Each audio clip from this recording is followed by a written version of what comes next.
The mental health aspect of dealing with liver cancer was actually the worst part. And it was really dealing with waiting for a transplant. I'm normally a very laid-back person, and unless I'm watching a football game, I'm very even-keeled. But that was not the case. Once I was on a transplant list and was waiting for a transplant, I was convinced that the transplant was going to happen the next day, and it didn't. It didn't happen. Went to bed every night thinking this is the night, and it led to a lot of mental ups and downs, which placed a great burden on my wife. It was a very emotional time, and I dealt, my caregiver dealt with most of it. And there's a few times I was so frustrated that it drove me to tears. The only one I could really talk to about it was my caregiver.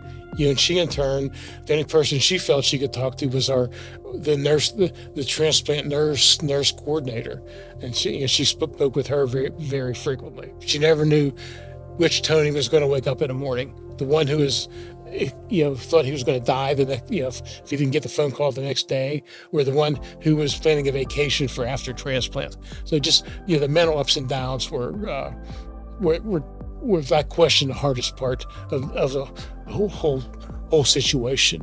One thing that occurred to us after the fact was, we never reached out to any mental health professionals for help on how to deal with the situation. And my advice to someone going through that is, if you have those kind of resources available to you, you should take advantage of them, because it's something that's very stressful on both you and your caregiver and your family.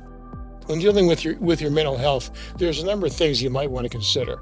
The list includes finding an online support community, building an in-person support system, seeking out professional psychological services, find the best suited doctors for your specific healthcare needs, spending time with friends and loved ones, participating in activities you enjoy, discovering new hobbies and interests, and talking about your experience with others.